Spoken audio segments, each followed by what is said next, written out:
शिवो, मैं ज्योतिषाचार्य सतीश कुमार मेहता आप सभी का इसके एस्ट्रोलॉजी में स्वागत करता हूँ। आज आपके लिए रोचक विषय लेके आया हूँ, कुंडली में उच्च ग्रह व नीच ग्रह। आइए शुरू करते हैं आज का ये वीडियो। कुंडली में उच्च ग्रह व नीच ग्रह क्या होते हैं, उच्च ग्रह किसको कहते हैं, नीच ग्रह किसको कहते हैं, तथा किन राशि में होने पर उच्च ग्रह होते हैं और किन राशियों में नीच ग्रह होते हैं। सबसे पहले हम ये जानें कि उच्च ग्रह क्या है। उच्च का मतलब ही होता है सर्वश्रेष्ठ, उनका पद ऊंचा होता है। हर कुंडली में 12 राशि होती है, मेष से मीन तक। उसी प्रकार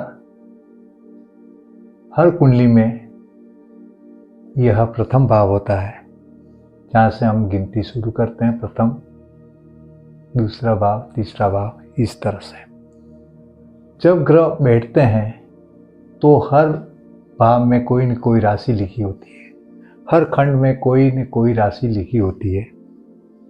उस राशि में विशेष तौर से कुछ ग्रह होते हैं जो उस अंक में या उस राशि में बैठते हैं तो अपना फल सर्वश्रेष्ठ कर देते हैं।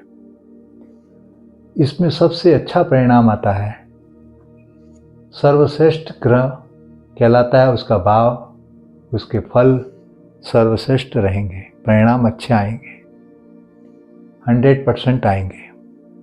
उसके लिए देखने के लिए हमें ये देखें कि अगर सूर्य कहीं भी लिखा हुआ हो, किसी भी भाव में लिखा हो, लेकिन सूर्य के साथ में एक अंक लिखा हो, वहीं सूर्य बैठा हो, जैसे कि ये एक अंक है और यहाँ सूर्य लिखा है, तो वो उच्च का सूर्य कहलाएगा, सर्वश्रेष्ठ ग्रह कहलाएगा सूर्य। इसमें एक का मतलब होता है मेष राशि, अर्थात पहली राशि मेष राशि है। एक जहाँ भी लिखा हुआ है अंक, उसके साथ में अगर सूर्य लिखा है तो वो उच्च का हो गया। इसी तरह से अगर हम देखें, कहीं भी भाव के अंदर 2 अंक लिखा हो, भाई दबे 10 की जगह यहाँ 2 लिखा है और यहाँ चंद्रमा लिखा है, तो वो उच्च का होगा, वो परिणाम अच्छा देगा। जैसे कि 2 अंक चंद्रमा लिखा है, उसकी राशि वृषभ कहलाती है। जहाँ भी 2 अंक लिखा है अर्थात दूसरी राशि वृषभ राशि है, जिसके अंदर चंद्रमा जाने पर प्रसन्न होते हैं, अच्छा परिणाम देते हैं, जो 2 अंक मतलब वृषभ राशि।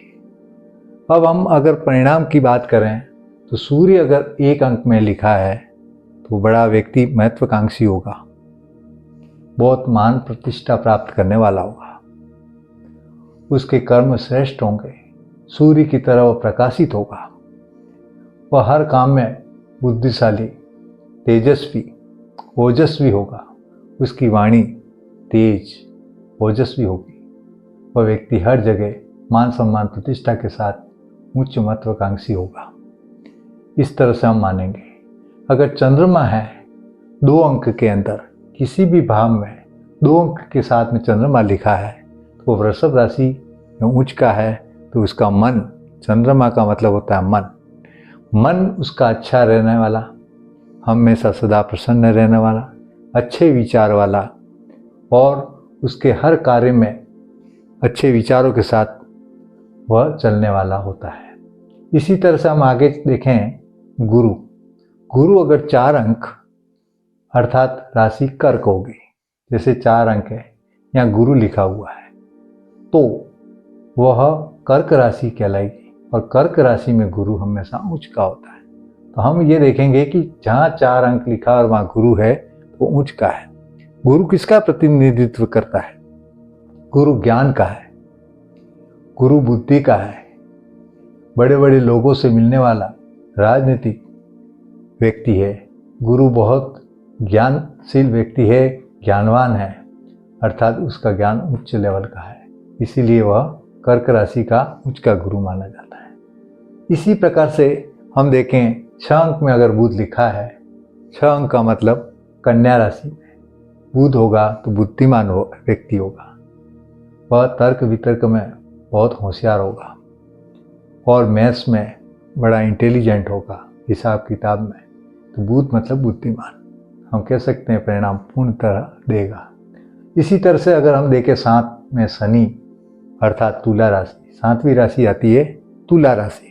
तुला राशि में अगर शनि लिखा है अर्थात 7 अंक में शनि लिखा है, वो उच्च का है शनि, वह फैक्ट्रियों का मालिक है, वह बहुत बड़ा महान व्यक्ति है जिसके कर्म बहुत मान होते हैं, नौकर चाकर वाला व्यक्ति होता है, अधिक वाहन वाला होता है, मशीनरी से लाभ होता है, इस तरह से हम कह सकते हैं।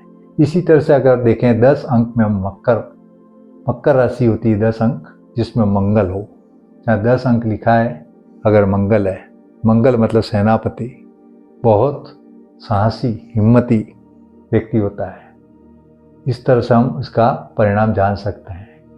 इसी तरह से 12 जो है राशि शुक्र की है, जो 12वीं जो राशि है वो मीन की है, जिसमें शुक्र अगर बैठा है अर्थात 12 में शुक्र लिखा है तो वह ऐश्वर्य भोग करने वाला और हमेशा सुखी व्यक्ति, इसके पास गाड़ी बंगले सभी तरह की सुविधाएं, सारी भौतिक सुख सुविधा रहेगी, जिसका शुक्र ऊंचा होता है, वैवाहिक जीवन भी सुखी रहता है।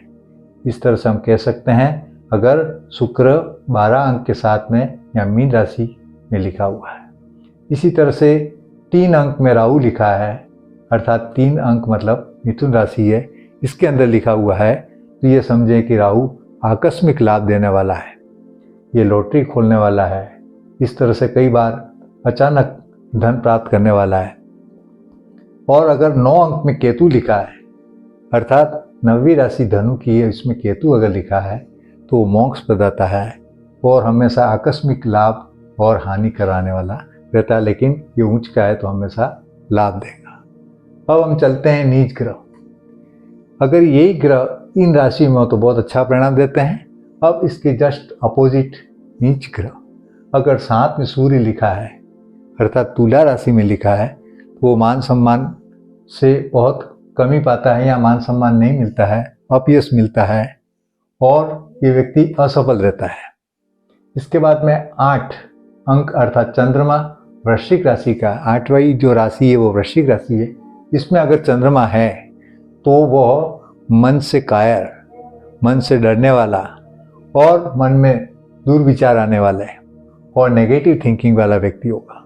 इसी तरह से अगर 10 अंक में गुरु लिखा है अर्थात 10 अंक मतलब मकर राशि में गुरु है, वो नीच का कहलाएगा और वो क्या कहते हैं ज्ञान के अंदर कमी आती उसके, जो बड़े लोग हैं उनसे अपमान मिलता है, बड़े बुजुर्ग से उनसे सम्मान नहीं मिलता है। इसी तरह से 12 अंक में बुध लिखा है अर्थात मीन राशि, ये मैंने गलत लिख लिया है, या कन्या नहीं है या मीन राशि है, 12 अंक मतलब मीन है। तो मीन राशि में अगर बुध है तो वो नीच का कहलाता है, इसमें बुद्धिहीन व्यक्ति कहलाता है, निर्णय करने में असफल होता है, जो भी निर्णय लेता है वो गलत हो जाता है। यहाँ सुधार कर लें कि बुध मीन राशि का है, ये गलत लिखा है कन्या। 1 अंक में अगर शनि लिखा है अर्थात मेष राशि है 1 अंक में, तो वो शनि नीच दोस्तों के साथ, गलत दोस्तों के साथ में रहकर अपने आचार व्यवहार को नुकसान पहुंचाते हैं या निम्न कोटि के लोग उनको नुकसान पहुंचाते हैं, नौकरों से नुकसान होता है। इसी तरह से 4 में अगर मंगल लिखा है कर्क राशि का, 4 अंक मतलब कर्क राशि का अगर मंगल है वो डरपोक कायर हो सकता है, या ये कह सकते हैं कि वह इतना साहसी हिम्मती नहीं होगा। इसी तरह से अगर हम देखें 6 अंक में शुक्र लिखा है, वह कन्या राशि का अगर है शुक्र, तो वो जो आमोद प्रमोद जितना ऐश्वर्य है उनमें काफ़ी कमी आएगी। व्यवहारिक जीवन जो है वो अच्छा नहीं रहेगा, वैवाहिक जीवन है वो हमेशा लड़ाई झगड़े वाला या उनसे अनबन योग बनेंगे। इसी तरह से अगर 9 में राहु लिखा है धनु में, तो ये आपको अचानक ट्रांसफ़र करवाना, कहीं दूर स्थान फेंकना या एक्सीडेंट होना, इस तरह से कई नुकसान दे सकता है। और 3 के अंक अगर अंदर केतु मिथुन राशि का, अगर 3 का मतलब मिथुन राशि में केतु है, ये भी आकस्मिक हानि देने वाला है। हमने जो सोचा उसका जस्ट अपोजिट फल देने वाला रहेगा। जहाँ हमने ऊंच की बात की उसके विपरीत नीच ग्रह के फल देंगे।